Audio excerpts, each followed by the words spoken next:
This is Rebecca Jernigan, your tour guide into discoveries, coming to you live from the heart of America to around the globe via the World Wide Web, satellite, and podcast. Let's journey together into the realms of the known to the unknown in search of enlightenment, knowledge, and truth.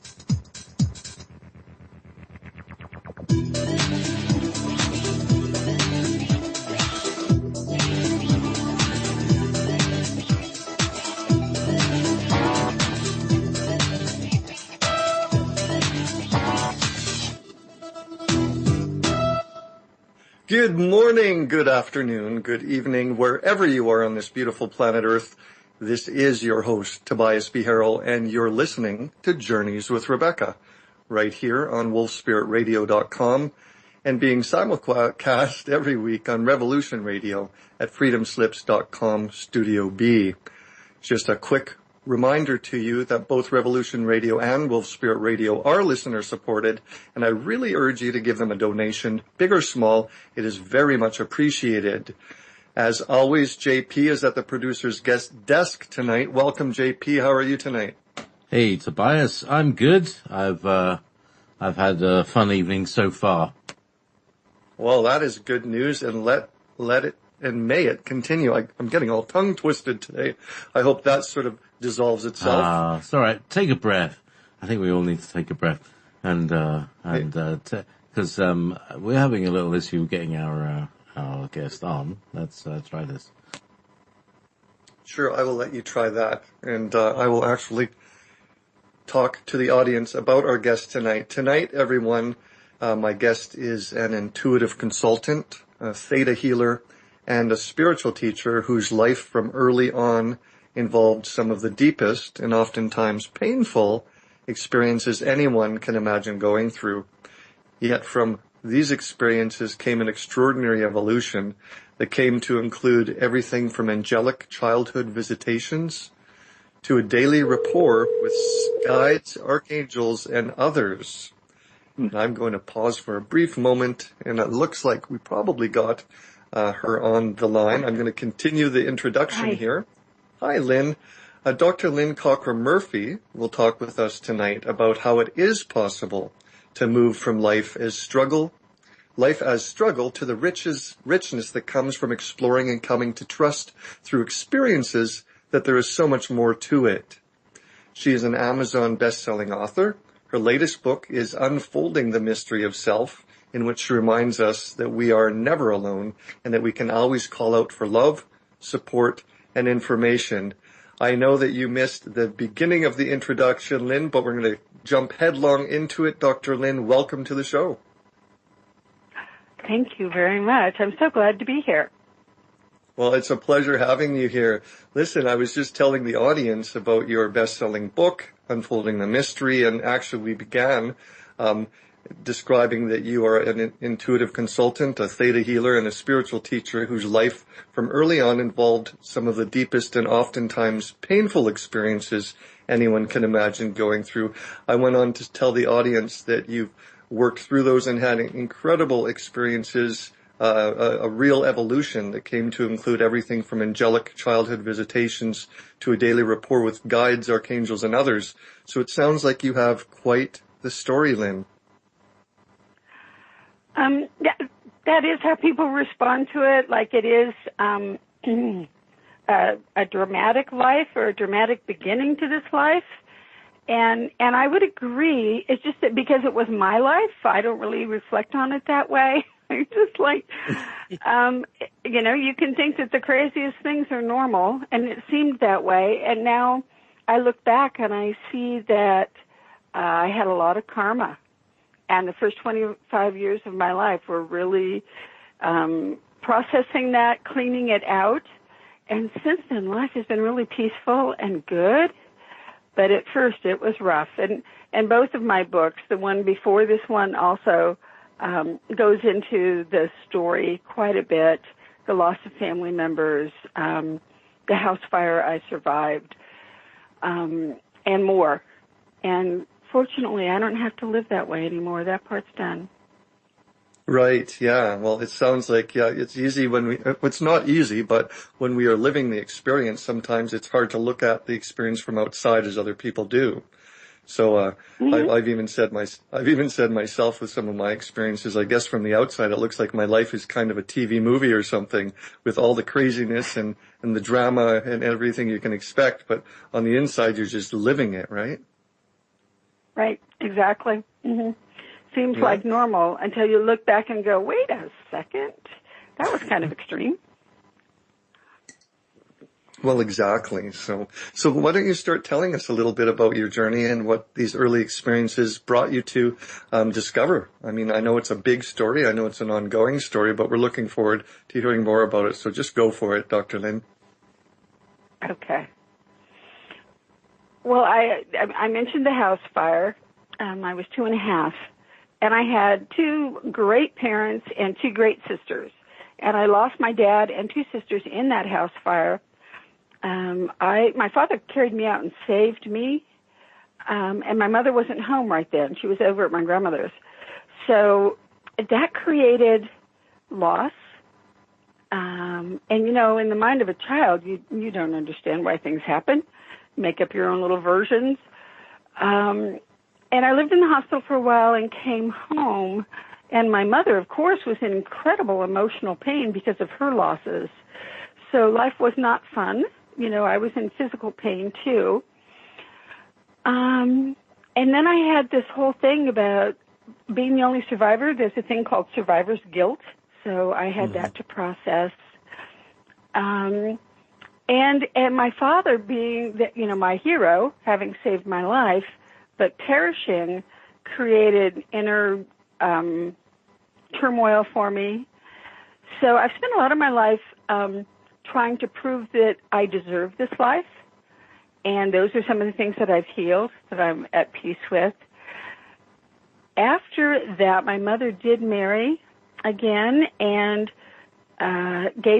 brought in my little sister, who's 50 now, but a wonderful person. And she wrote one of the quotes that's in the book. She talked about her experience with our mother after our mother passed. And that's why one of the major themes in this book is we're never alone.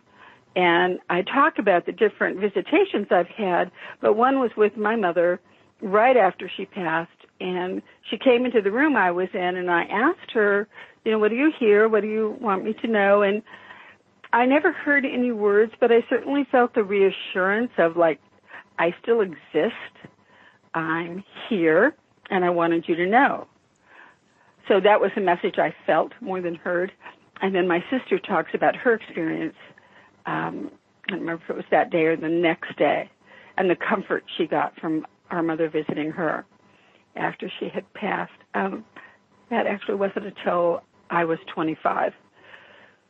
So we are never alone. The angel story that I talk about in the beginning is being in my crib in the hospital at 2.5, and the 2, they were blue angels and rather short. Oh, yes. That visited. And I tell about who I think they were and the comfort that I got from them, and bless them for that, because I needed comfort. Mm-hmm. One of my favorite stories in the book is the one about the troll, and I just blogged on this the other day. You'll find it on my website and on Goodreads. That I was out walking in the Oregon forest with my uncles at a family reunion, and we're walking along, and I gasped, and they go, "Oh, what's wrong?" And I said, "Well, I saw a troll leaning against that tree over there." And they just paused, and they said, "Well, let's just keep walking." And so I didn't know what else to say, so I'm like, "Sure." And we keep walking, and they keep talking about houseboats and old-growth forest, and that's all there was to it. And that is a favorite of mine, because not only did I see a troll that day, I was not rejected for that. It was like, oh, yeah. Lynn's different that way. Okay. So, how old were you at that point, Lynn? Probably How old were you? around, yeah, probably around 28. I think maybe a little younger, but I think I was already graduated from college and teaching school by then. So Wow. 27, maybe. So they couldn't really poo-poo what you were seeing as a child's fantasy or anything. You're 28 years old around there, and you're saying, "Oh my Yeah. God, there's a troll leaning against that tree up the path."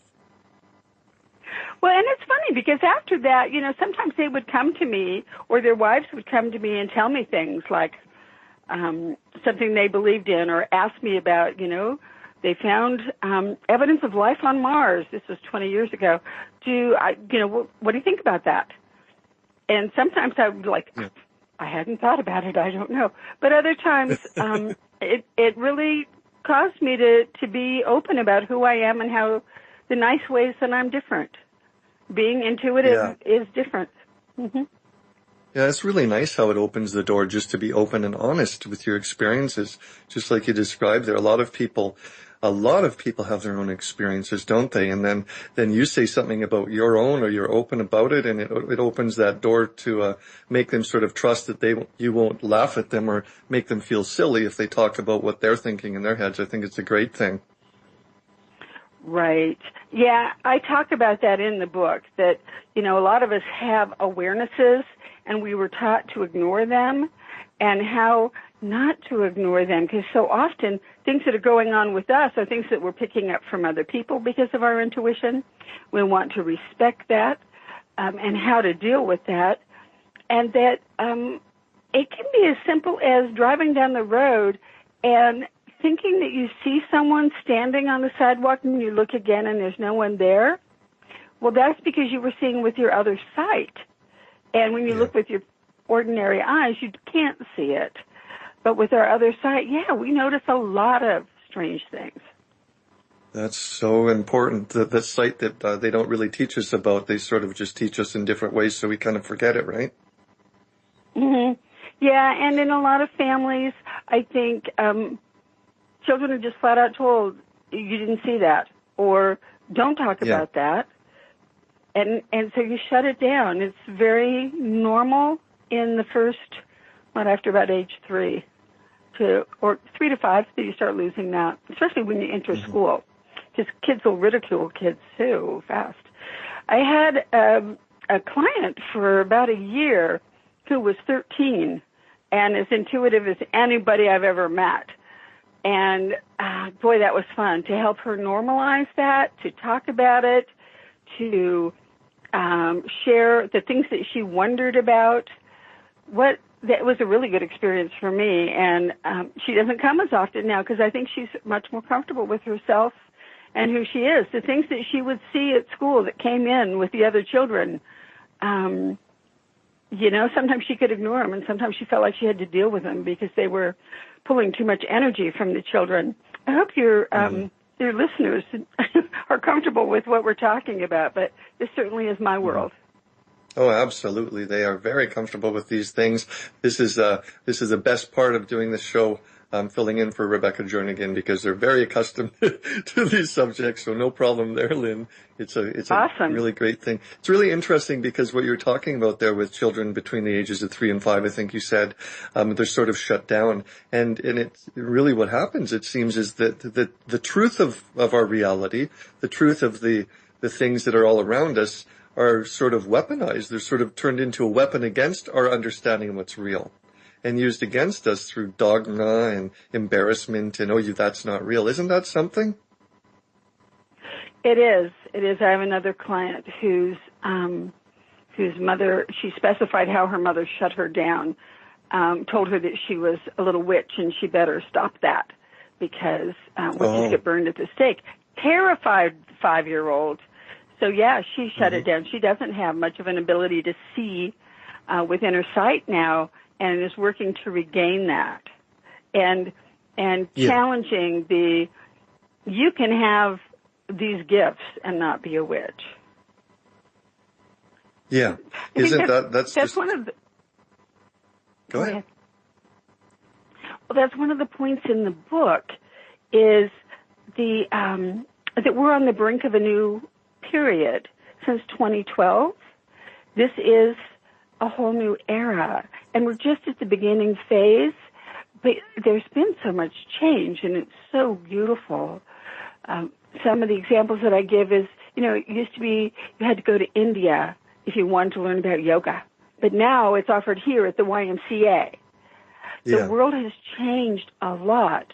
Or that my sister, who is goes to a traditional church and doesn't practice metaphysical teachings or anything like that, but she would write a paragraph for my book about her experience with someone who had just recently passed. The world has changed, and I also see that so many, and I can't speak with authority on this, but so many of our young people that are coming in differently with the high functioning levels of autism, they're really gifted kids. They're very aware. And it's not, I don't know that we will always label them as a disability category because they have giftedness. And it's like our lack of understanding, our old paradigms that are melting and falling away, that means that those people will step into their giftedness and being accepted. Well, I wonder if in many cases the term, disabled when it comes to children like that is used in the same way that the 3 to 5 year olds are shut down by saying that's ridiculous. It's just sort of used instead of saying these are just different people. It's a new human. It's a new being, or an evolution of sort, evolution of spirit at the very least. That there's actually trying to shut them down by saying no, this is abnormal, and it's certainly in many cases, as you alluded to there, it's more normal than the everyday person considers normal in their own lives. Mm-hmm. The incidence of the high-functioning child that has communication problems, referred to as Asperger's or referred to as autism, that incidence is increasing and increasing. I think that they're part of the change that is occurring in the world, just as we are the change that we've been waiting for. We are the change that the world is waiting for. And I don't have any of those labels, but the people that I work with mostly are ascended masters and coming into the awareness of that. It's really awesome that when I teach classes, people will come in going, well, I think I have some intuition. I'm just not sure. And within a day, they're doing readings and they're doing healings. They're hearing guardian angels and talking to them, seeing them. It's remarkable how fast people are progressing now. So I do think we are the change we've been waiting for. Well, I couldn't agree more. I think one of the biggest dangers in our world and our time is if people think the change is going to come to them rather than from them, because then what happens is so often people will sit around waiting for somebody to come save us. And as you said, well, if we are here to change ourselves and change our own world, then it's up to us to make that change. I couldn't agree more. We don't want to sit around doing nothing.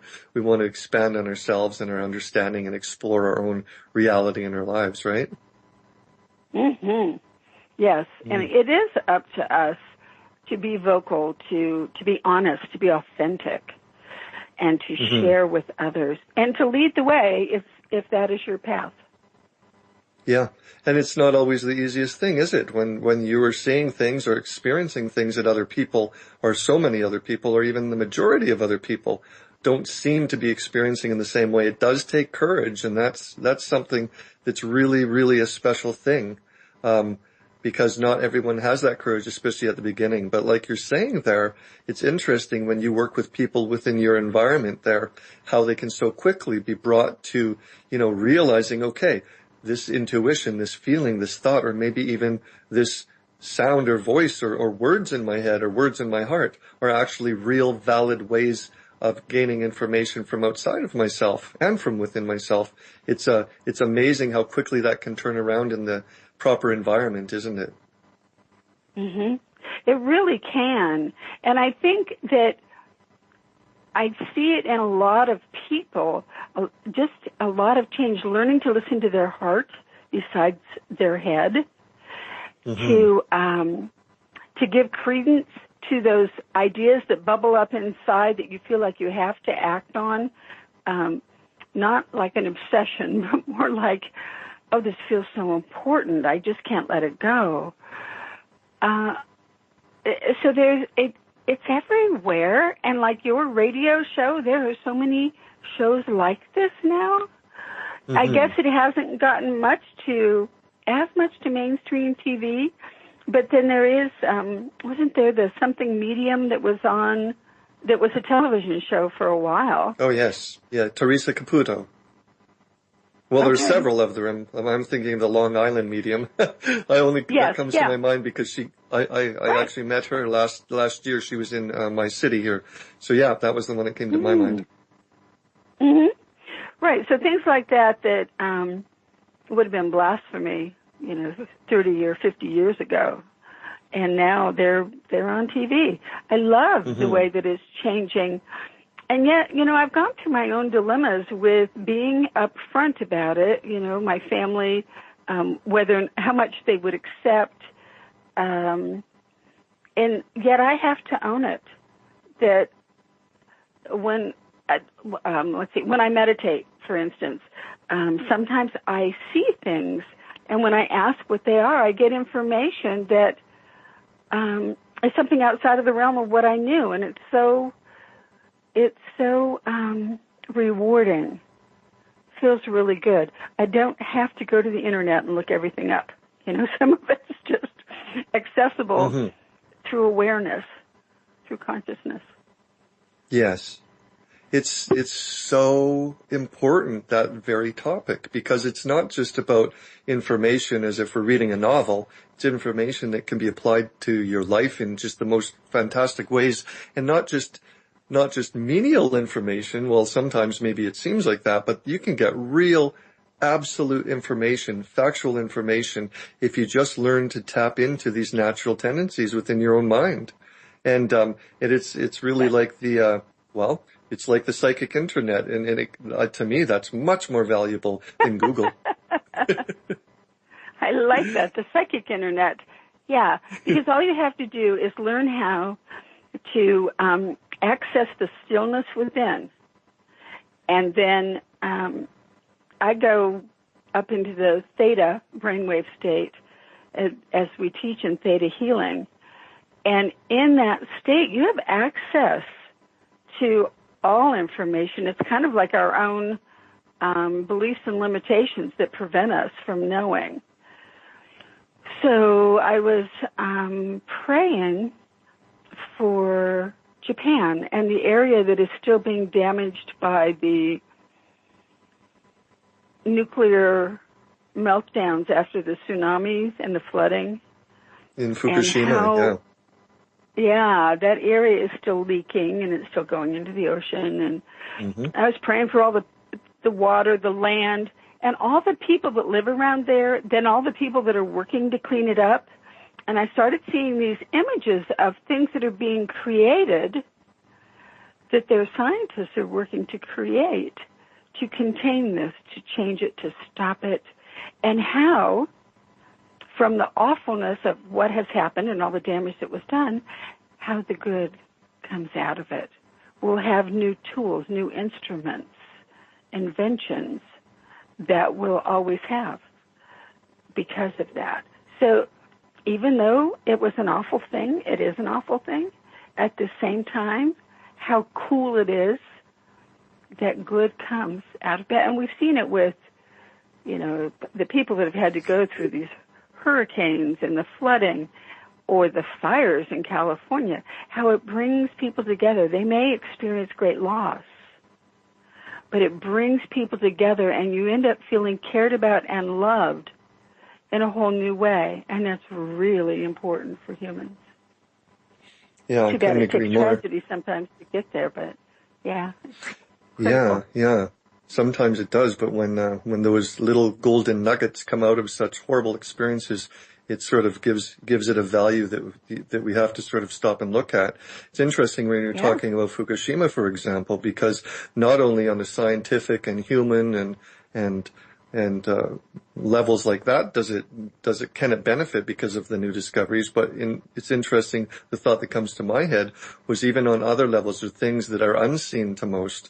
There's nature spirits, such as you were talking about. There's different levels of reality that come together to not only make things better, but new discoveries can come out of those combinations as well. So there's so many levels, seen and unseen. It's fantastic. Yes. Well, I hadn't thought about the nature spirits. Of course, they're greatly involved. It's their earth and their water, their air. Yeah, their plants. Exactly. And one of my favorite stories that I've ever been told was a friend of mine. He was actually my guest last week on this show. And he was talking to me one time, a couple of years ago, I think. And he was saying there was really bad wildfires in California. And he has the ability to communicate with the nature spirits. And he actually went to them one night and found these fire elementals that he described as reaching from just above the ground to literally miles into the sky. He was quite intrigued with what they were to experience. But in any case, he was appealing to them to stop the fires, to please stop the fires, stop the loss, stop the burning. And they looked at him almost as though he was completely unrealistic. I won't even get into the verbiage that they used when they responded to him, but basically they were telling him, look, you don't understand, boy. Who do you think you are? We are doing what we need to do to purify all of the poisons in this area, regardless of what loss you think is happening. There's a greater balance of things that you're not acknowledging. So it was a huge lesson to him, but it's, I think, a really good example of how the unseen things, are working in coordination with the seen things, and it's a very, very important balancing act. Thank you for sharing that. I had gotten that sense about some fires a few years ago, and I wasn't able to put it into words. And I knew that something good was happening, besides that, the earth benefits from ash, but that there was something else, something more. So thank you. I know also I prayed and prayed for the rains to come, and used the cloud building energies and such to work on that, and that fire persisted. I don't know that, it made a dent at all. That was one huge fire. I drove through that area about a week ago, and it was shocking seeing parts of town as I went down the freeway. Parts of town burnt to the ground. They were clearing the trees, the dead trees, and seeing shopping centers with major stores in the middle of them, or restaurants, burnt to the ground. It was very peculiar. What happened there is something special, something powerful. Definitely, yeah. It's really important, I think, to sort of expand our own understanding of what might be the bigger picture of it, because certainly it looks like there's a lot of loss on one level, which certainly there is, but at the same time, on a bigger level, if they're literally counteracting what could be or become even a greater loss, it's a lot more understandable, isn't it? Yes. Yeah, that's a good context to put it in. Because as humans, we have such limited perspective. Kind of have to go deeper into meditation or to higher sources to get an understanding. Because otherwise we can just focus on the loss or the pain rather than that bigger picture. I think that's one of the things that earlier events in my life taught me is it very much caused me to seek, why is this happening? What is the point behind suffering?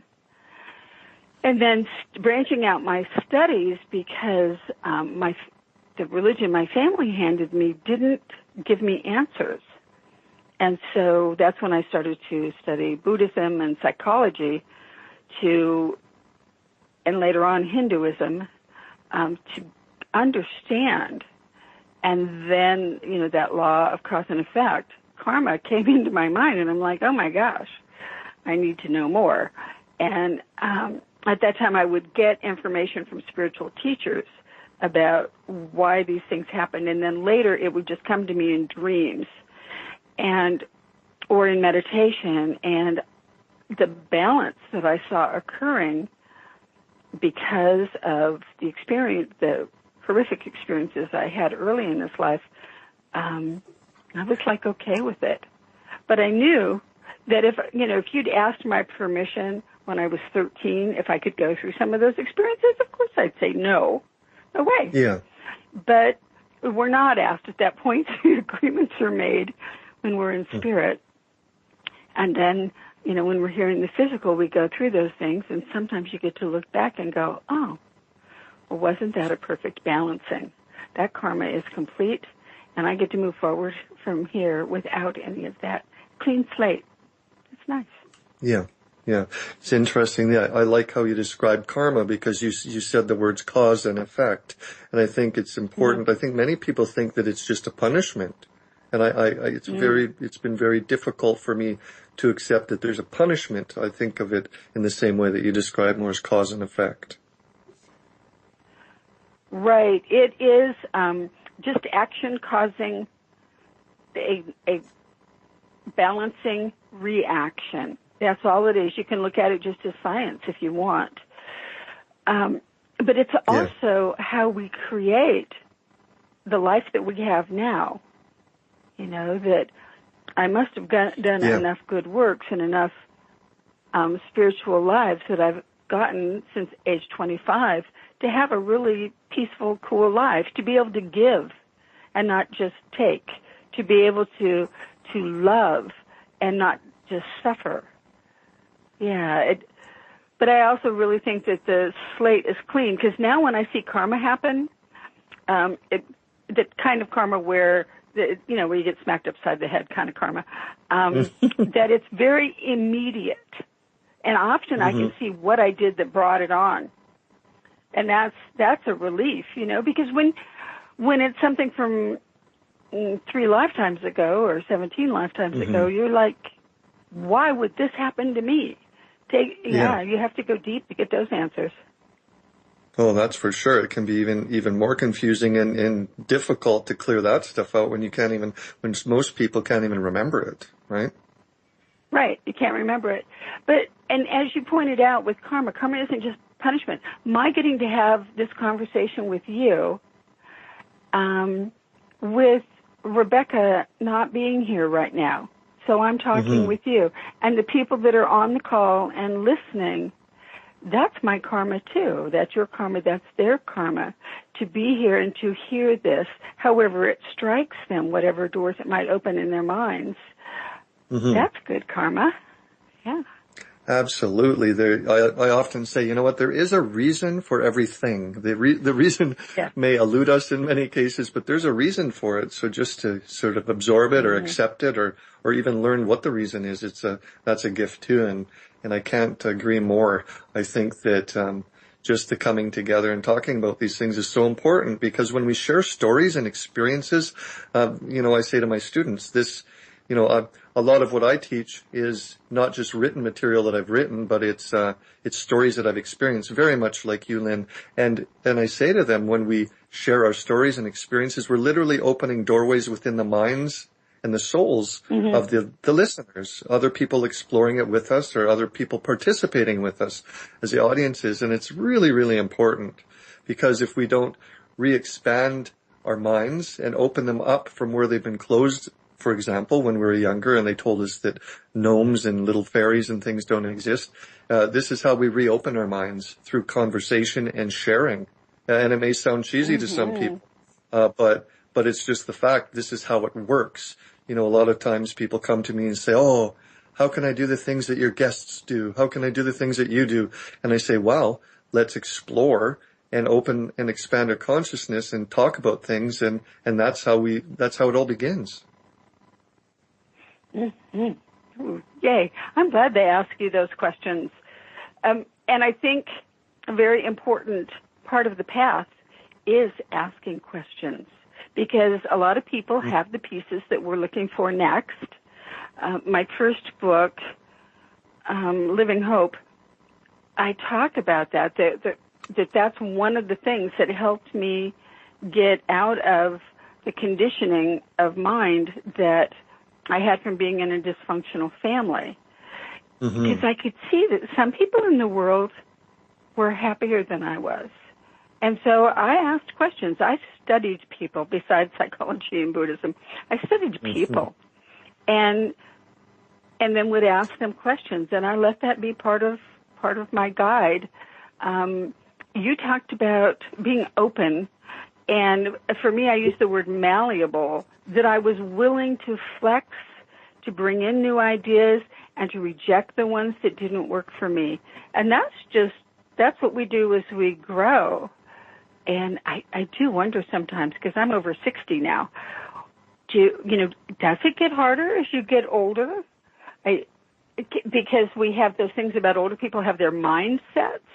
But I'm not sure. I think it's something that you can, if you believe in growth, if you believe in spiritual growth, and that is important to you, I think you can have it no matter what. Because I've seen people, I have an acquaintance who was a very devout traditional Christian become a metaphysical minister. And what a joy she is to be around. But she tells me that, 25, 30 years ago, I wouldn't have enjoyed her. So, yeah. And that person's in the 70s now. So, yeah, I guess it is possible. Yeah, we can be whoever we choose to be. Yeah, absolutely. It's interesting. I've heard you mention Buddhism a couple of times. If I have your permission, I'd like to give a quote out of your book. Is it okay if I read a paragraph? It's not a scary thing. It's a wonderful quote. It says, the energy of life today makes some of the previous traditional spiritual teachings less relevant because everything is progressing much faster. Thank goodness, because when I read the Buddhist view on what it takes to reach enlightenment and the many traps, the many ways to get lost and to fall back, it scared and discouraged me. They explain even the possibility of getting stuck in nothingness or in bliss for ages, never reaching full enlightenment. Scary stuff. That's from your latest book. Tell us about that. What's the difference between bliss and enlightenment? Well,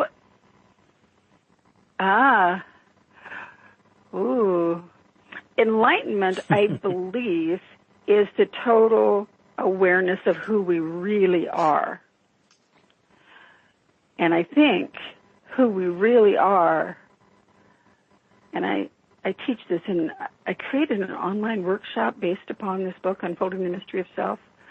It's on my website. There are meditations there about you as eternal and luminous, an eternal luminous being. And that's how I see us, that we're consciousness, we're energy, and we chose to wear these bodies and be here right now. And some of our past has created the way that we chose to look like a male or a female, to have this hang up or that preference. But really who we are is something that never dies and something that is fully connected to Source. And we lose that full awareness. I think that we lost it a long time ago. Like a long time ago. And then we've been finding our way back. And for Earth right now, this is the time to get all the way back to who we really are. So I'm not enlightened. I'm on that path. And the bliss are states, for me, that come and go. There's also the state of emptiness that I talk about in the book.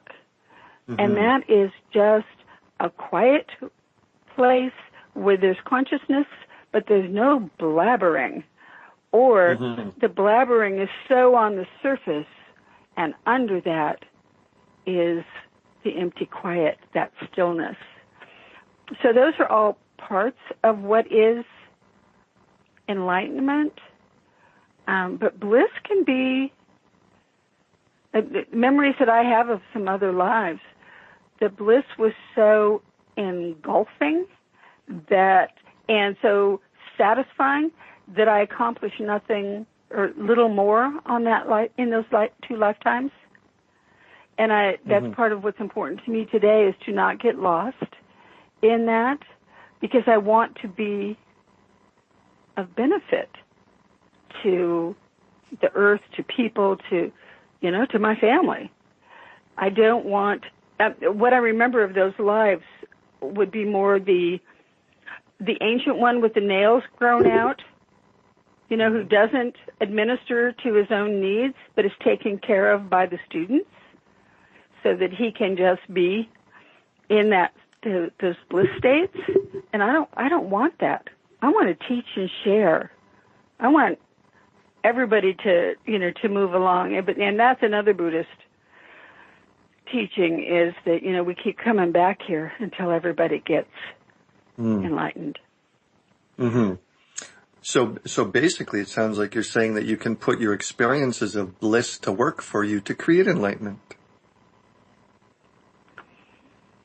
I don't know to work for you, but I know that they're part of the fun part along the way, that when I get to be in that state, it's like, oh boy, why would I ever stop meditating, get out of the chair and walk into the other room? Because it's pretty fun. So that's a really interesting point. It reminds me of a topic that I've pondered and had conversations with over the years many times, and that is bliss is a wonderful thing, can feel great, but just like you just said, Lynn, you want to stay sitting in the chair instead of walking forward and doing things. Isn't that interesting when it comes to the topic that we spoke about a few minutes ago, which is actually creating a difference in our world and in our own experiences, and us saving ourselves rather than sitting in that chair, even of bliss. Even sitting in the chair of bliss could be the wrong thing to do. Do you agree?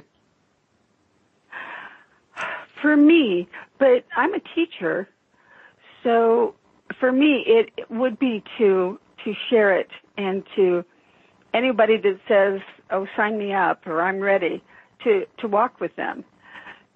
And I guess I wouldn't want to say anyone was wrong if they chose to do it differently, because I don't know their path and what brought them to this lifetime. So maybe for them their enlightenment would be different. I don't know. I think about those wonderful people I've read, Nisargadatta, Maharaj Ramana, and some of the other yogis. They're teaching and sharing. So and on that level, I certainly do agree. They're writing books, or they're talking enough that their students write books about what they said. And those are our guides. Those are wonderful things. But I guess if somebody else wanted to just sit on the mountaintop this time, maybe they worked their butt off the last 10 lifetimes. And so, who are we to judge? Yeah. Yeah. Well, I guess they could do that. Yeah. I guess you could look at it this way too, that maybe somebody's sitting there on the mountaintop, just exuding bliss energy is like a light flashing to other people that may pass by, saying, look, this is possible. Look, look into this. You should learn more, or think about this, or think about that. Just being in that energy could be a good thing, right? Yes. In fact, people have told me that those lifetimes that I judged harshly because I was in bliss, but I wasn't fully enlightened, and I didn't offer much to others, they said, oh, your vibration did. Your vibration affected. Wow. Yes. How cool is that? Yeah, it makes perfect sense. Another thing, Lynn, that I remember reading in your book is a comment that you made that when you sit within that emptiness, it's not a loneliness. Oh. Mm-hmm. It's funny when you write a book later on, you're like, oh, I said that. That's cool. You did. Yeah, apparently. It isn't loneliness, and I've known loneliness, and I didn't like it. But this is a kind of feeling. I think because you're aware of more of your full self, the consciousness that you are, the awareness that you are. And there's no loneliness in that. When we sit with the energy that is the energy of Source, which is what we are, yeah, there's just peace. Yeah. Yeah, and I think you were really talking in relation to, I guess, the fact that you were doing some clearing out of old patterns and different things within your experience. And once those were cleared, it made room for new things to experience. It wasn't lonely. It was really something that you could refill with something that was more beneficial, I think. Yes, well put. Well put. Yeah. So I think the third message of the book that I haven't really mentioned yet is the message of the freedom that we have today. And maybe this is much more so in America than in other places, but I think it exists somewhat worldwide, is we have the freedom for spiritual path of our choice, that we get to be, it's that whole conversation about, well, I'm spiritual, not religious, that we get to be spiritual in the way of our choosing, that we don't have to belong to a church or do a religion, although it's fine to do that or to take from it what you need, but that we get to have our own unique way. And look at how connected our conversation is, even though we've never attended the same church. And in our spirituality, we've found our own way, and yet we can have this connection. It's something special about this time period, and I'm really grateful for it. Yeah, that's always an interesting topic to me as well, because there's been so many practices and schools of thought and different things, from the Kabbalah to the Tree of Life to tarot to all of these different things throughout the ages. Religions are a part of that, where so many times historically people will spend or even commit their entire lives to a specific or singular practice. So it's really interesting in what you were just saying there, Lynn, because it reminded me that at the basic level of all of these things, there is a common denominator. So we can look at it from one end or the other. We can practice a specific a school of thought for our whole lives or part of our lives, or we can look at it as a whole and see what's common between this. And I think that could be a very valuable thing. Oh, I like that. And that's what I've done in my studies of religions. Judaism, amongst all of them, as one that I hadn't mentioned yet, is to look for the commonalities, to look for the good. They all seem to have, for instance, a guide as to how to live. They tell you how to behave. And, as a teenager, I resented that. But as an adult, I'm like, oh, yeah, people must need that, It's common to most all religions, or the ones I've encountered. Yeah. Yes. So I like that viewpoint, the viewpoint of the commonalities, the positives. Yeah, absolutely. I think it can really bring people together in a world where so many of these practices are used to sort of separate people.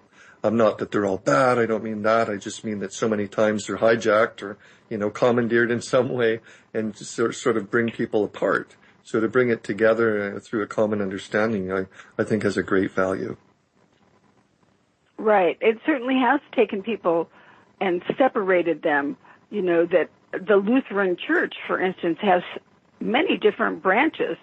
A friend of mine who's a Lutheran had to explain to me that she belonged to this part of the Lutheran group, not that part, and et cetera. And it's like, oh my gosh, how complicated and how difficult. And to me, that it misses the point of what my belief system is for, the purpose of it. But, we're different. Some people really need the structure or the rituals of churches. Right. Yeah, absolutely. They need to fill it in different ways, but I agree. I mean, I think to be able to be aware of what the common or what the final destination, so to speak, is, what the whole focus should be. It's not towards a separation or getting mad at each other or fighting with principles or beliefs. It's a matter of sharing so that we can actually come to a common practice, which is beneficial to everybody, isn't it? Because seems like there's some old saying about, as I lift my brother up, or as I lift myself up, my brother is lifted up. And that's what I would have. Yeah. Yeah, absolutely. Absolutely. I'm going to tell you a story, even though I'm backtracking a little bit. It reminds me earlier, right at the beginning, we were talking about just sharing stories and everything and how it opens doorways. When I was younger, I was probably 20 years old. I was visiting my grandmother, and she was the only one that lived in her house, and it was nighttime, and we're sitting there watching television, and she had this funny look on her face, and I knew she wanted to tell me something, but she was hesitating, and finally she looked at me and she says, "Tobias, I need to tell you something." And she said, "The other night I was sitting right here in my chair, and I fell asleep, and I woke up and I opened my eyes, and there was a fairy floating in front of me, right here in the living room. And when I opened my eyes, I scared her, and she jumped up, and she was floating in the air. She jumped up backwards, and she flew right out the window on the other side of the room." And I looked at Grandma and says, "Wow, that is so cool." And she looked back at me and she said, "I knew you'd understand." Oh, how Isn't it nice? Sweet. Yeah. Isn't it nice she knew that she when could we can trust find you others? with that. It's just so nice when we can find others that understand, right? Uh-huh. Yeah, that we're not alone in this. Whether we see fairies or communicate with others, or if we share it with someone who's trustworthy. Yeah. Exactly. Lynn, tell me about the 3 visions part of the book that you were talking about, your 3 visions. I think that's the chapter where I talk about things that I had seen. One was there's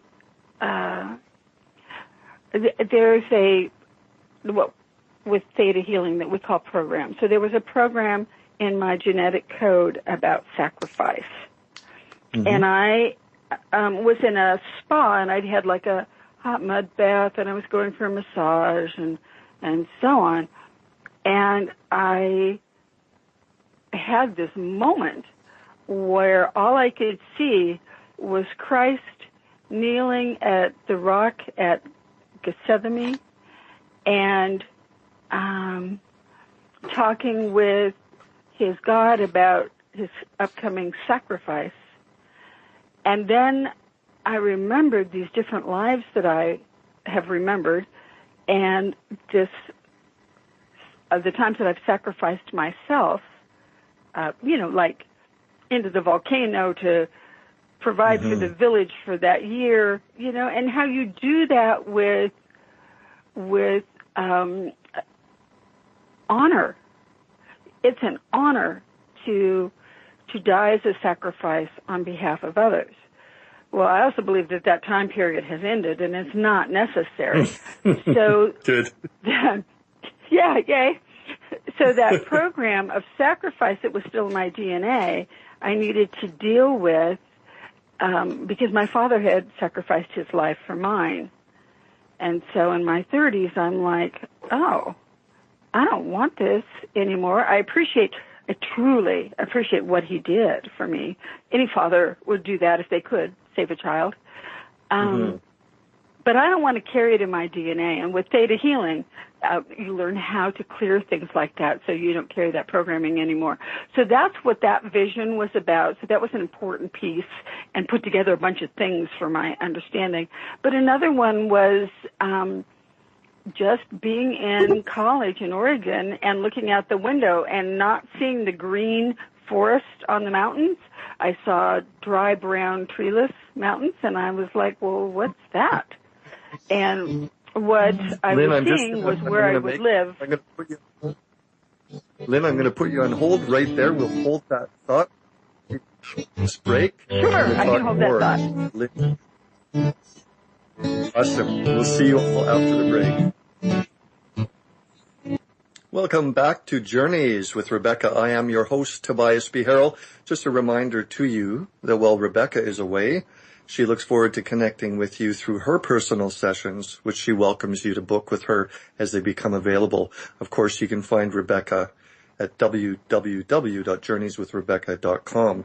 And just a side note, Rebecca, we miss you and look forward to you coming back soon.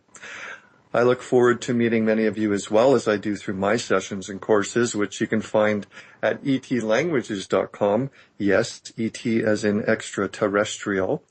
etlanguages.com. If you remember last week, I first told you about the upcoming Worldwide Positive Orgone Initiative.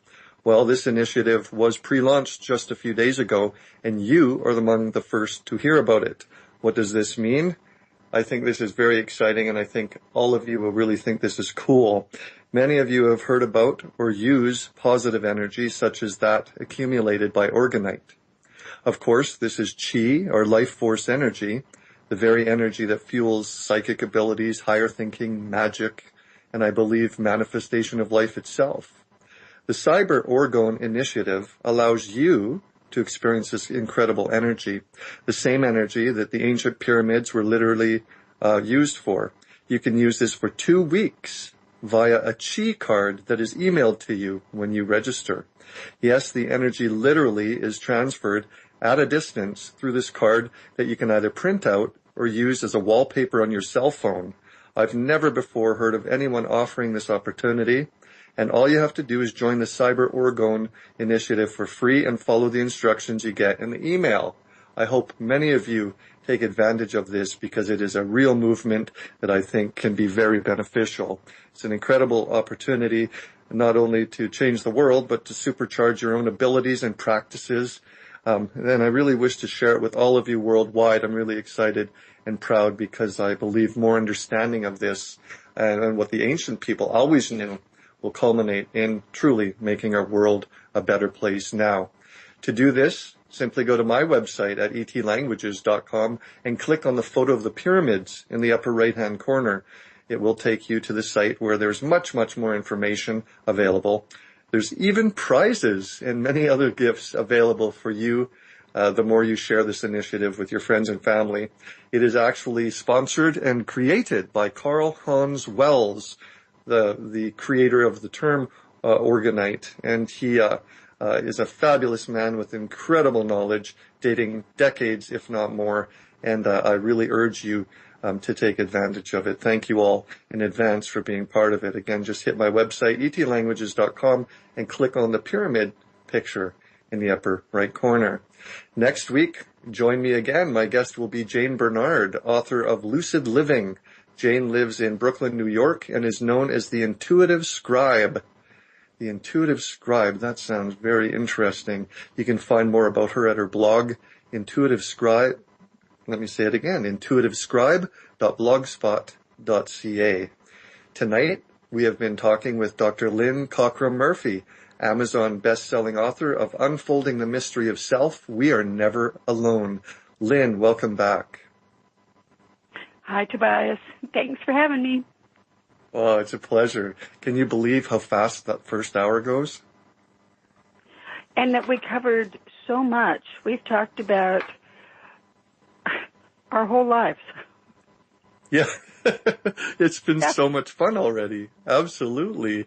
So before I and the music cut you off, you were talking about something to do with looking at the forest. Would you mind picking that up again for us? Oh, I was just talking about a vision that I had where I looked out the window and it should have been green forest because I was in Oregon, and instead I saw brown hills. And what that was a picture of where I would live. I guess it was actually only about 10 years later. And then after we moved to Arizona, I remember looking up at the brown hills and going, oh, those are the hills. That's it. Now I know what that is. And I think that's one of the challenging things about visions. Maybe, sometimes you get the information immediately what you're seeing, and sometimes you get it later on. There's another one that I'd mentioned in the book about, being in Northern California, in San Francisco area, inland by, beyond Vallejo, around Fairfield, I guess, and sitting up on a hill with a group of people having a picnic and looking down below, and then seeing it filled with water and going, what am I seeing? Why? There are freeways and houses down there. Why am I seeing water? And eventually I found out that that was the future that I was seeing, and that is because of what we now understand of global warming and the melting of the ice caps. And so that area that I was seeing will have a great deal of water in it at some point in the future. I don't know, what year. I've never been told what year. Just that it's the future. Yeah. So I know when I think about buying in California, I don't think about buying down on the beach. I think about buying up higher. I guess so. Yeah, better safe than sorry if you've seen things like that. It's fascinating because this information, like you said, it was a vision. You had visions. I mean, this is the type of thing that people, a lot of people hear about, but they find it difficult to sort of differentiate between information coming from different places in their own minds. I'll give you an example. Just the other day I was working with a client, and I'll make this a long story a short story. But I literally was remote viewing, scanning within her body because it was related to health issues and different things. And I saw something specific.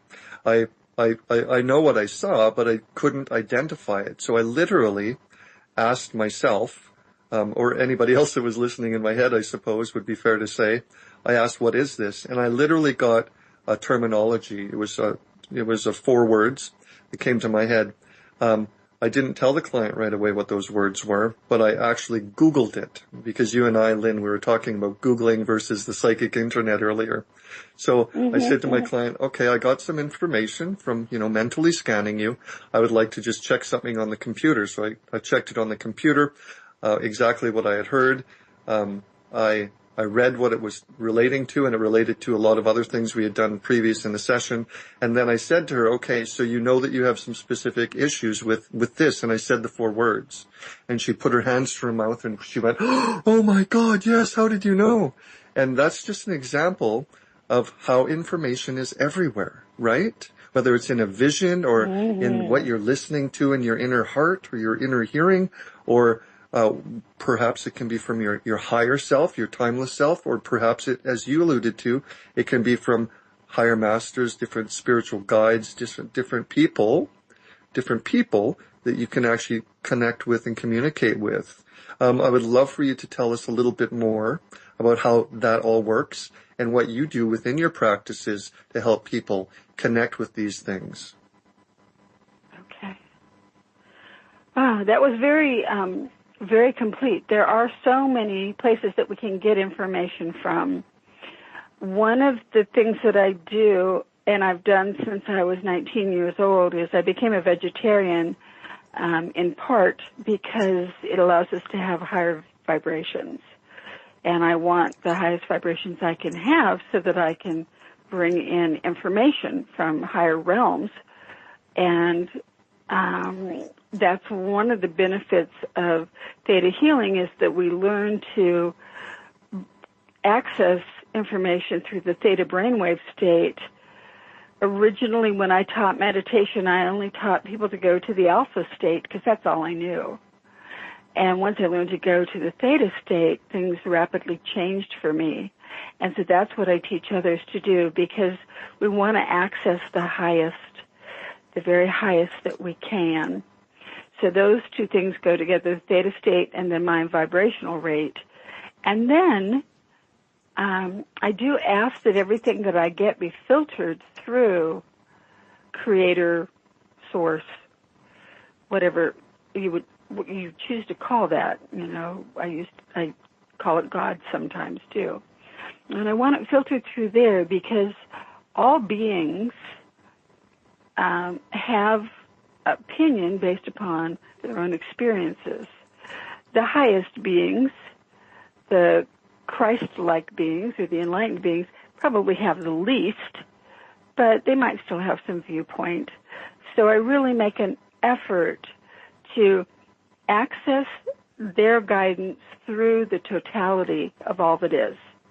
And then I'm sure that I'm getting guidance that I'm okay with sharing with someone. So I hear it like you heard the 4 words. It's kind of nice. And yet, sometimes it's still a bit of a guessing game. Like you heard the 4 words and you checked against a reference, a source, to be certain of what that was. And when I hear a single word, today I was working with someone, I heard the word deliberate, that something she was unhappy about in her life, she had created deliberately. And so we started talking about that and then got to what that was really about. So sometimes it's that way.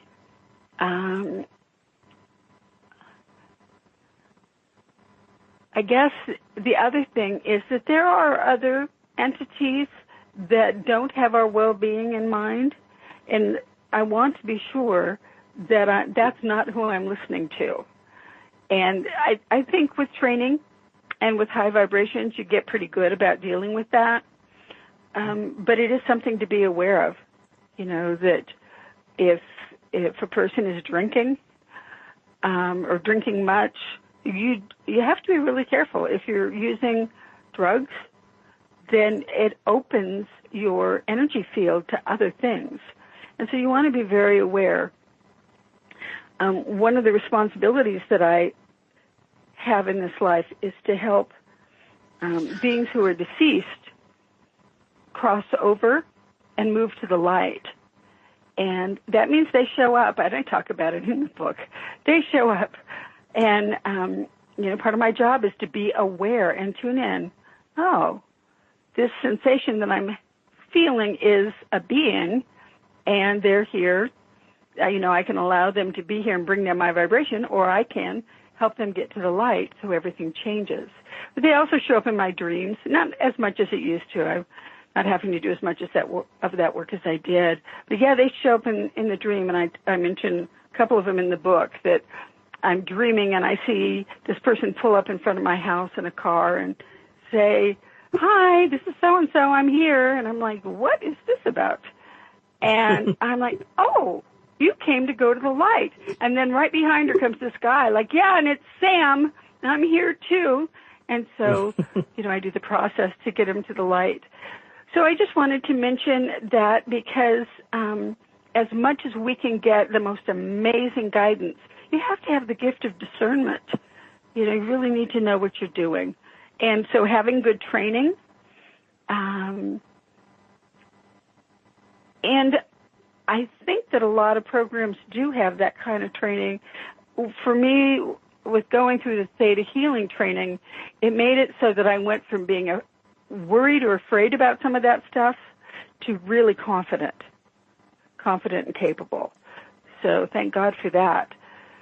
So I'm very comfortable with my work today. The other thing you mentioned was the body scan, and that's something we do in Theta Healing too. That's really fun because when you look in a body with someone's permission, sometimes I see the organs, and other times I see symbols, and then bring that up to the client to talk about. Well, I saw these three things. Which one would you like to talk about? Or this one really got my attention. What do you think that is? And getting a dialogue going there, because they may have some real thoughts about it, or they may not. But I like to work with the client on it. And as you were describing, like you're not just doing to or for them, but you're working with them to help them get what they want. Yeah. Yeah, that's always an interesting topic to me, body scanning, because a lot of people cannot it's very difficult for them to wrap their minds around. And it was for me also at the very beginning, because I simply had never tried it. I was told by one of my teachers, "What do you mean? Just try. What do you see? Look in their body or look in my body." I said, "Well, how do I get there from here?" And he said, "What do you mean? Just do it." And that's another example of getting over the preconditions that we either impose on ourselves or the world, or the limitations that our world or society can oftentimes impose upon us by limitations. And I know that's something that you spoke about in your book quite a bit as well, is these limitations that you, or these beliefs that you had about yourself or your own limitations. Why don't you talk a little bit more about that? I'm not sure which ones exactly you're referring to. Everybody has limiting beliefs. They can be in our DNA. They can be just things that we've picked up in this lifetime. They can be from previous, they can be from the collective consciousness too, or even on a soul level. And we identify those and remove them. Oh, poverty was one that I talked about in the book. Having so many relatives that lived through the Great Depression. Right. And so, they could never have enough in their mind because they had lived without, and it was extremely serious at that time. So that was something that I've cleared for myself, that no, we live in an abundant universe. There's no poverty here. That's an old misconception that can be pulled. Just you pull it out of your energy field and download new, more positive beliefs, feelings, bits of knowing. And it's really fun because things change immediately inside, and then you get to manifest that in your life from every decision from there on. We were talking about looking inside bodies or remote viewing.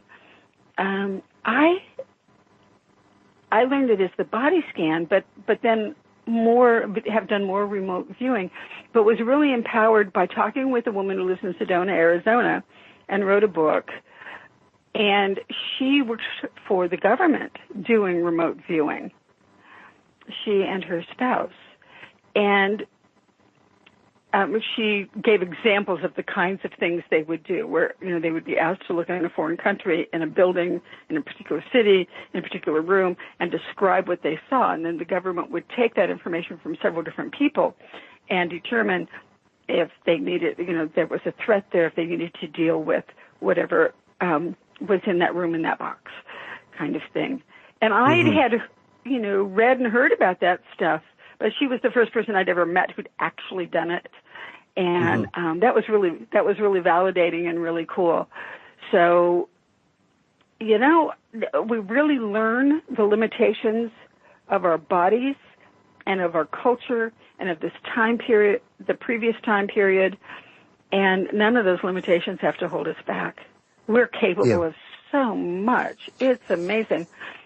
I was reading a book, Pam Grout, E Cubed, I believe, and she talked about someone, if I can remember who it is, I'll say, but I don't remember right now, someone who was hypnotized and told that his daughter was invisible, and that when his daughter then stood in front of him, he could not see her, and claimed she was not in the room.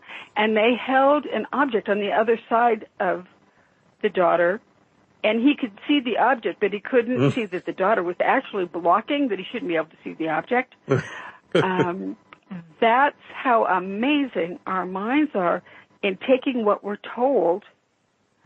So anything that we've been taught that doesn't serve us, we can reject. I use theta healing, and I learned that through Vianna Stibble, who created it. She's in Montana. She teaches all over the world. So that's my technique, but obviously there's a lot of other people that have these methods too that people can study with.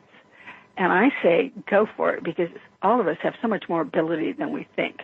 Let's throw away our limitations and be all that we can be. Be that true self, that true luminous being that we are. Absolutely. Throw out the garbage that tells us we can't, and just try it so we know that we can, right?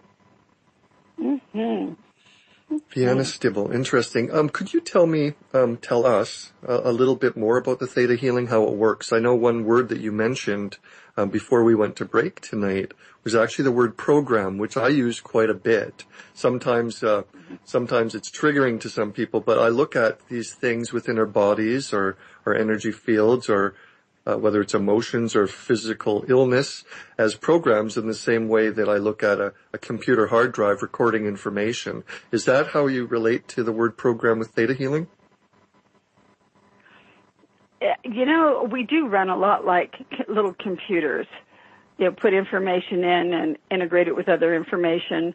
And and then when we find something that doesn't fit, we kick it out. Absolutely. Theta healing is based on using the theta brainwave state, which puts you in states of higher consciousness. So you have access to Creator's wisdom, Creator's knowing from there, and our limitations drop away. It reminds me of my aunt was sick, and I was doing some healing work with her, and I thought, oh, she just has a cold. She's not feeling good. We can heal this. And when I got into that other state of consciousness, I realized she's really tired of living. She's really tired of this life. And this down period that she was in with her health right then was the beginning of, I don't want to be here anymore. And that changed our conversation greatly from I'm dealing with a cold or a flu. So those higher states of consciousness are really beneficial for doing that kind of work, any really personal work with people. So programs, to me, are also the same as beliefs. When I think a person might feel sensitive about my saying they have a belief of so-and-so, I might use the word program instead, or vice versa. If program sounds too weird, I might just use belief. But they're very, very pretty similar. In Theta Healing, we teach the different levels that things are held on and learn how to clear it from each of those levels. It works remarkably fast. I worked with a woman today who was blocking her abundance, and it appeared to be, at first, just because of overspending earlier in this lifetime. And then as we were talking, I realized, no, it's multiple lifetimes. And she muscle tests herself very well, so I had her muscle test. She's also a teacher. And had her muscle test herself, and it was, she was preventing herself from having abundance now because of all the time she regretted how much she took, how much she spent, how self-centered she was with it, how wasteful she was, and it was that kind of like, by God, I'll never do that again, and bam, you have a program. And so with the Theta Healing, we undid that today. So she has the freedom to have abundance and to trust herself not to waste. That she can do well by herself with her abundance. She can do well by other people with her abundance. So, and that part of that is the download process that goes with it. So the only other thing I guess I would really say about Theta Healing is we do think that we facilitate the work, we ask the right questions, we listen for guidance, but it is the creative force, the totality of all that is, that does the healing, that does the work, that pulls these things or eliminates them out of our auras, and gives us the downloads, that I don't think as a person I can give myself credit for all that, but working through Creator, a lot can happen, but Creator makes the miracles.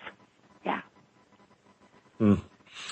So it's interesting because, basically programs, talking about the daughter who was invisible, it's like these things that are coming up within your clients are invisible until you go through these with them in this theta healing, hey?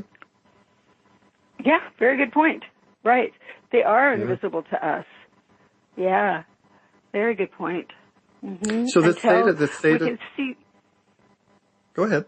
Oh, I was just going to say, until we can see the connection of this is in my life because I believe this, or because I would never allow that to happen, and this is the only way I knew to prevent it. One of the things we talk about is clearing resentments, regrets, grudges, rejections, that kind of stuff. These are all the energy it takes up of ours. And how resentments, we create resentments mostly to keep people away from us. Like this person really offended me back in 1972, and I resent them, and therefore I don't let them in my life. Well, there are other ways to go about that without carrying resentments. So go ahead. What were you going to say? Oh, I was just going to say that, these subconscious programs or suggestions even could be resentment, or they could be the invisible daughter. It just makes me realize that there can be so many things that are beyond our conscious view that are affecting our lives. And until somebody can take you into that whole atmosphere, that whole, as you call it, the theta healing, then they sort of surface then, right? Right. And even sometimes with some resistance, working with someone the other day who didn't want to let go of a program that she must carry. She wears a cloak of responsibility for another person in her family. But this person now is 50 years old and pretty capable of taking care of herself. But this person was still wearing the cloak of responsibility for that person, which ends up looking more like enabling. And so in changing that, at first she's like, yeah, but no, because she needs me, and it's important, and I must. And the more that we talked, that resistance let go to where she was able to go, oh my gosh, what am I doing? Yes, I want her to be able to be her own adult self and to allow that to get out of the way. And so then the programming was pulled and things changed. It's really interesting how a lot of this, I guess it would be like psychology. You don't know what you know until someone explains it to you. You don't know that you're doing this until someone shows you the connections, and then you get it. Yeah, like just through awareness of it, right? Yeah. In fact, sometimes just talking with the client about some of this stuff, the programs start dissolving before we actually do the theta healing process for it, because of their own awareness. They're like, oh yeah, that doesn't serve me.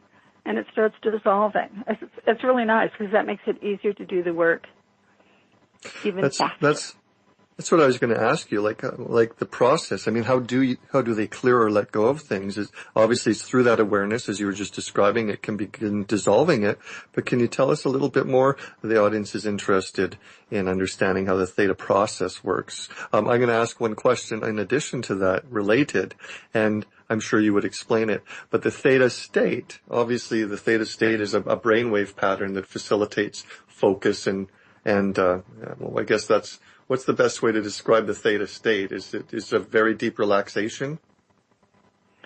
Right. It is actually one of the sleep states, but we remain awake and conscious when we're in theta. The real advanced meditating monks, that was the state that they would use. It wasn't the average meditating state. It's deeper.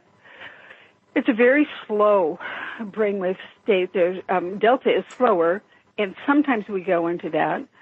And we do have some science that shows, some testing and measuring that shows that this is real, that the brainwaves do change. And that's based upon previous science and lots of experiments that show what happens with brainwaves. Yeah, the TM meditators a long time ago established a lot of this. For us. So that's the brainwave state, and you learn through practice, that you go there in a moment. In the beginning, the first class takes about 3 days, and the students are pretty confident about getting into that brainwave state, that state of higher consciousness. And yet, people have beliefs of like, oh, I can't talk to God. I can't hear God. And so we have to clear those beliefs, because of course you can. You're part of it. So then the process for me is I go up into the theta brainwave state and make that connection with Source. And then I ask Creator, this person has a belief in so-and-so. And I ask Creator to pull it, and I give specifics on all the levels I want it pulled on. And then I ask for specific downloads for that person to support them so they don't have to take that belief back. And Creator does all that. I watch the energy move. I watch the change occur energetically through my mind's eye, and then let it just occur. And if it doesn't occur, then I work with the person as to what are the blocks. like I said with the person before who's like, no, I can't give up responsibility for her. She needs me. Well, we can work through that. So that's kind of, in a nutshell, how the process works and why I say I'm not the one who actually does it. I set up the circumstance and ask that creative energy that makes us in our world, I ask it to do it, and then I watch. And you know how things to come into reality they have to be observed, like in the movie What the Bleep and Down the Rabbit Hole. Those films talked about, the observer effect, and that's why we make a point of observing it coming into reality. Yes. Yeah, and that's just kind of the beginning of theta healing. Oh, go ahead. Yeah. Oh, yeah, there's so much. And then you add to that the fact that, as we alluded to earlier, we're discussing a little bit about the fact that it's not just this lifetime, but it's other lifetimes. And that's part of your book. Yeah. In fact, you're talking about in this lifetime, and then another chapter is called So Many Lives, and then there's another one called Concurrently. Why don't you tell us a little bit about those 3 chapters, how they fit into everything here? There's one in which I talk about a bunch of different lives that I became aware of on other planets, Atlantis,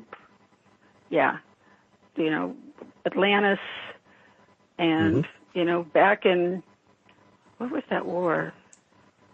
The war of, something in an American war.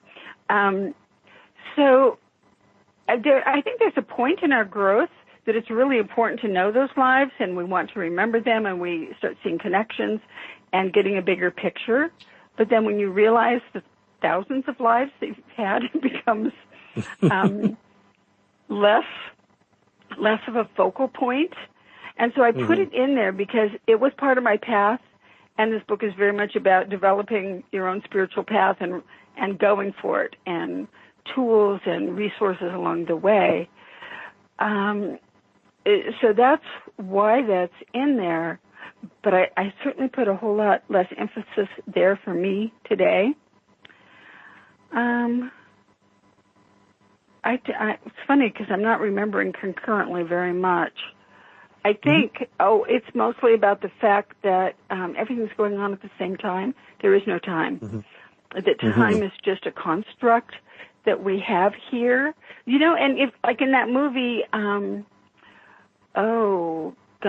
he goes to the other planets, and the time is different on each planet, and you really see how you're going to age very quickly on this planet, you're going to live a really long time on that planet, but here, our time is what it is, and it's a construct so that all of us can kind of be in agreement and work together. So anytime you want to start working on releasing the restrictions of that, you can, because everything is happening at the same time. I think another reason that we don't always get that is because our minds, our ordinary mental mind, is not quite up to the chore of understanding how that works. So it's easier to get when you're in higher expanded states of consciousness. So that's some about those. Yeah, it's interesting because, even in biblical references, it talks about one day to God is actually 1,000 years to us. Oh, that's a good example. Yeah. Yeah. And it also brings me to my question of the night. And it's not specifically for you, Lynn. It's something that I promised the audience in the chat room just at the break that I would be giving them a question of the week. But it relates to what we're talking about here. And this is actually a message that I got from one of my students just before the show tonight. So I'm totally using my student as the question of the week. And here was her question. She said, is it possible to reincarnate into a different time period? I thought that was just a fascinating thing to think about. What do you think about that, Lynn? That is a good question. Very thought-provoking. Yeah.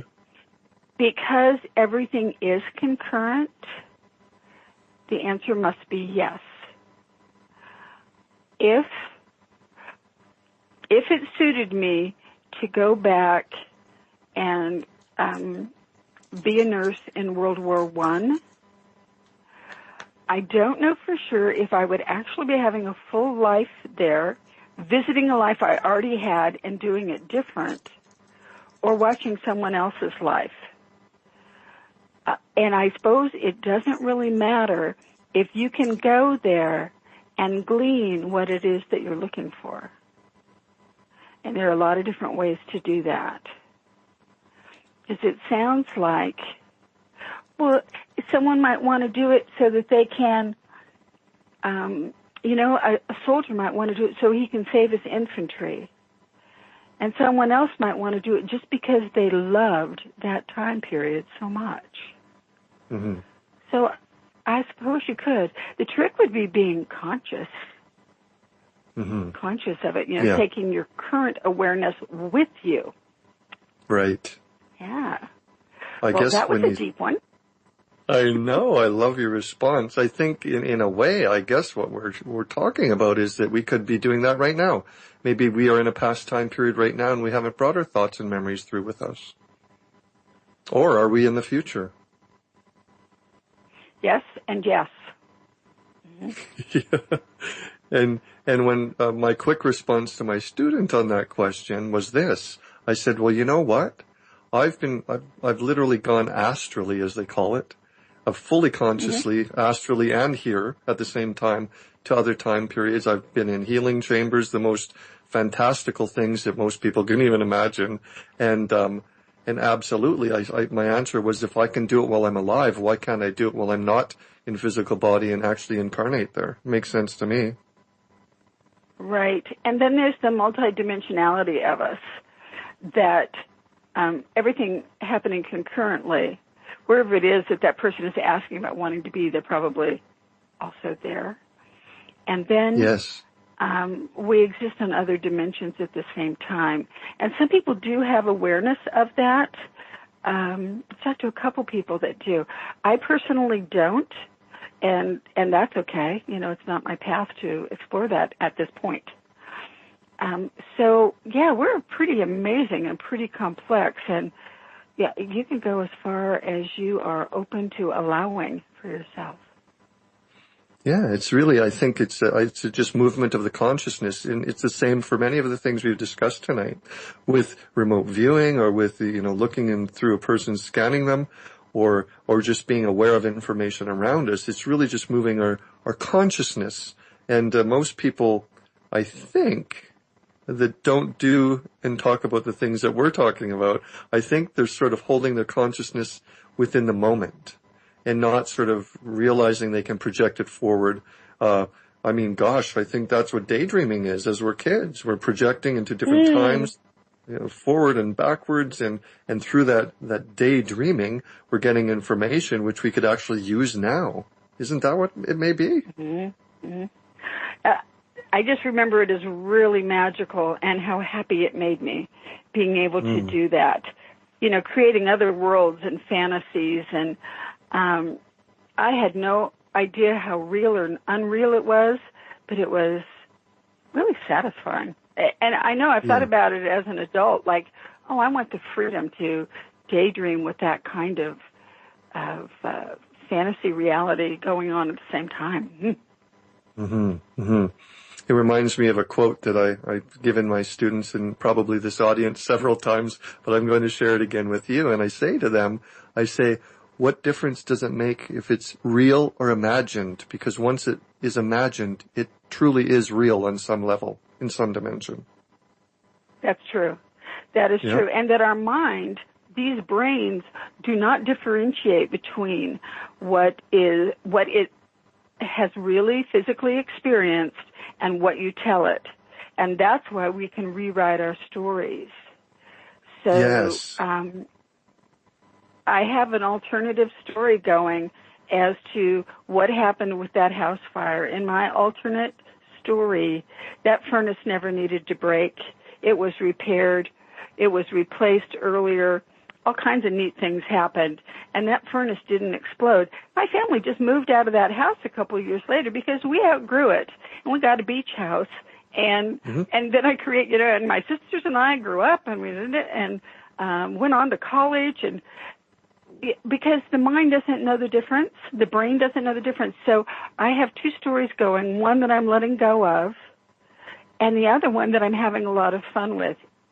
We can also do that with what we are creating for our future. So if you would like to have that home at the beach, or that cabin in the mountains, or whatever, to every night before you go to sleep, visualize it, tell yourself the stories about it, and enjoy it. And on some level, it's real.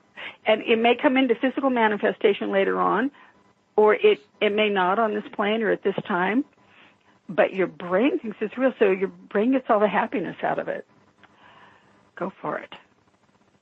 Yeah, you know what's interesting about that is that you can almost do the reverse thing as well. You can imagine something and go into a space and find later that it was an actual space from your past which was holding information, and that you can glean and absorb from that space, just going there thinking it's not even real at first.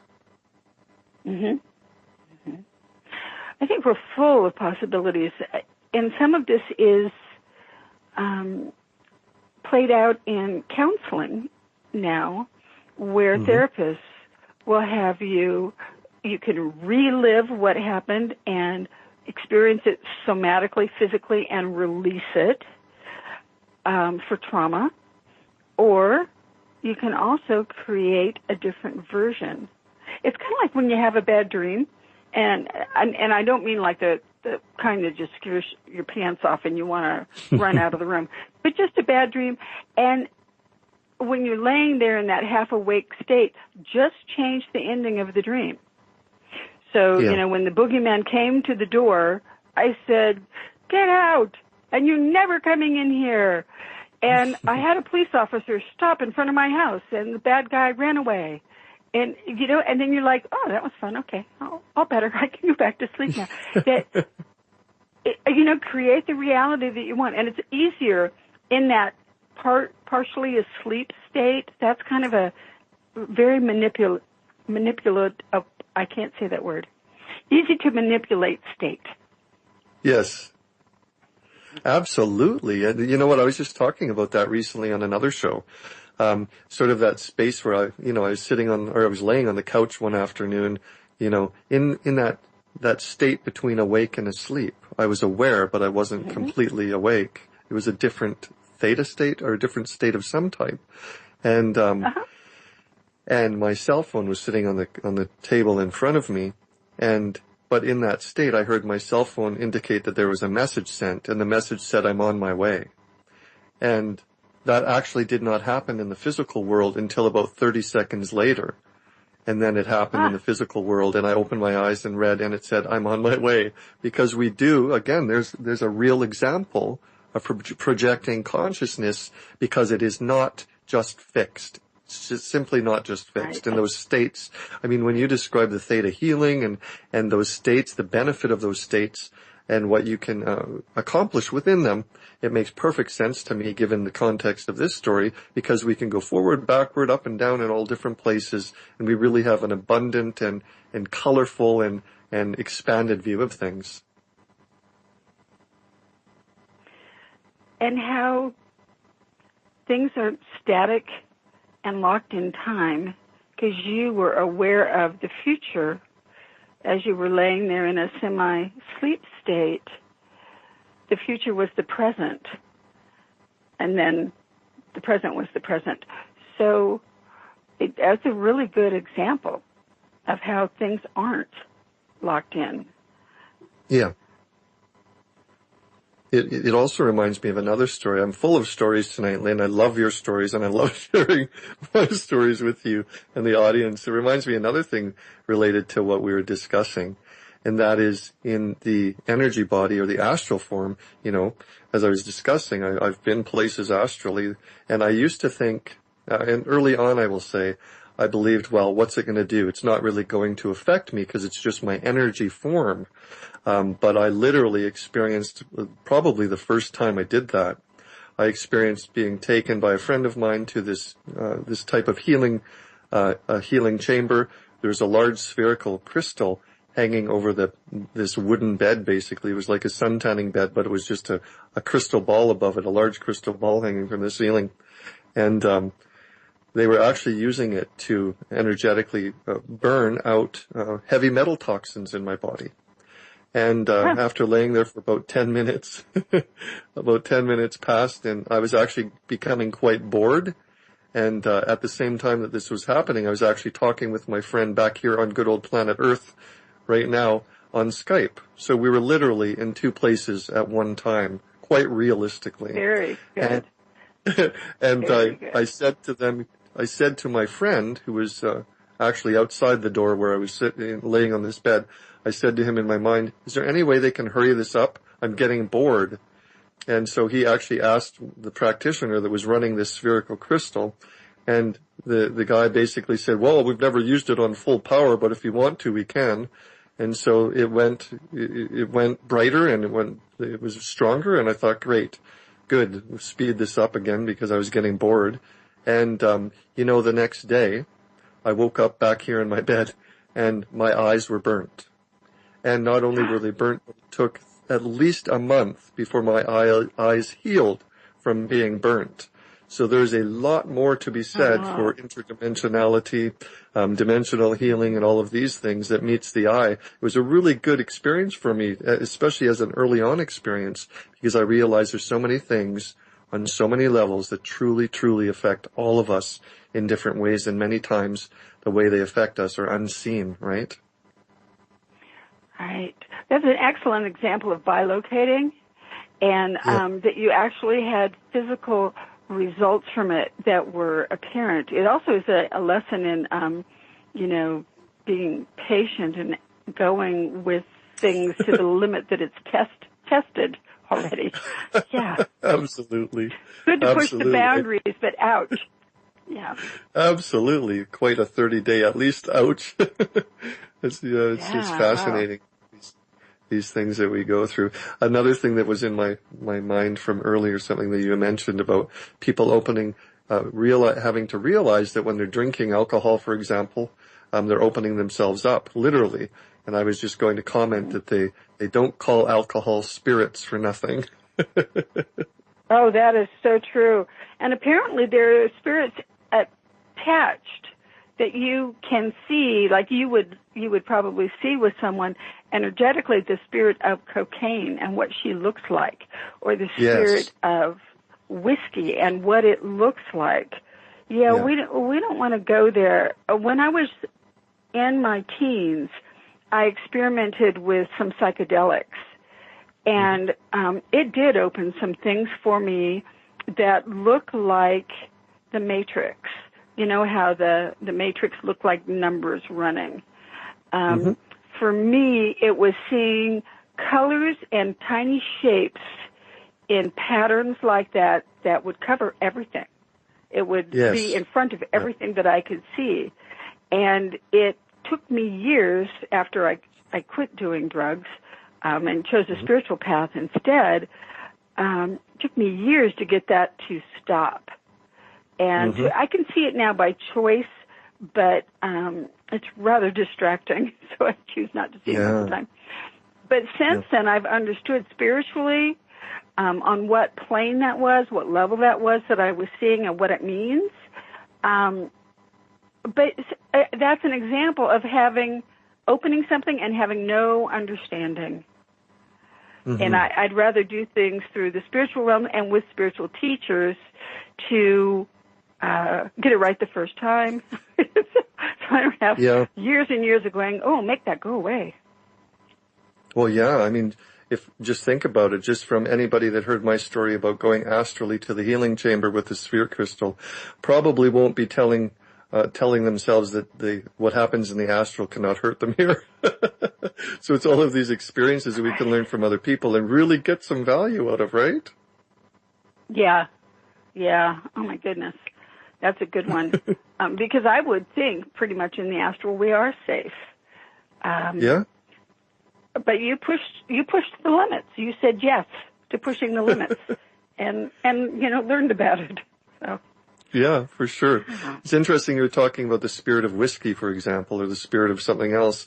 A lot of people take the ayahuasca, and many of them come in direct contact with what they call Mother Ayahuasca, right? Uh-huh. Yeah, so it's interesting. Yes, I have some friends that that's their chosen path, and studying shamanism. And it's not my way, but I've gained respect for it through watching them and how they are advancing. But these are people that do those ceremonies with great respect. They abstain from meat, from alcohol, from sex. They watch their thoughts. They're very careful in the months beforehand so that they're working at the highest levels that they're capable of. And none of that other kinds of stuff is going to be an interference or lower their vibration. And because of their level of dedication to it and to their own spiritual growth, it works beautifully for them. Yeah, absolutely. Just a real path. Lynn, where can people find your books, and where do they find you online before we run out of time tonight? Okay.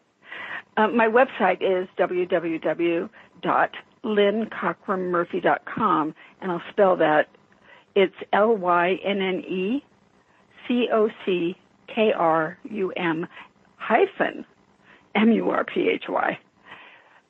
So my website has my books on it. You can purchase them that way. You can also just go directly to Amazon and look up Lynn Cockrum Murphy or Unfolding the Mystery of Self and find them that way. On my website, you'll also see the classes that I teach, Theta Healing, Access Consciousness, Unfolding the Mystery of Self. You'll also see the online class that I developed that is meditations and discussions and quotes and items of contemplation, lots of guided meditation. They're done through videos that I had professionally made. There are a lot of freebies that you can experience some of that to decide if you want to purchase it. So that is right at the top of the page. And then as you go down below, you see the services, the classes, the books, and the services. I do work with people through Skype or through the phone, or if you happen to live in Arizona, here. And do mostly theta healing, but also can do readings and channeling and that kind of stuff too. So I invite you to check in and say hi. Thank you. Dr. Lynn Cockrum Murphy, what an absolute pleasure it's been talking with you. Thank you very, very much. And I really hope that you and I can do this again. Thank you, Tobias. Me too. It was great. Thank you. Good night to all of you. See you next week right here. Becca.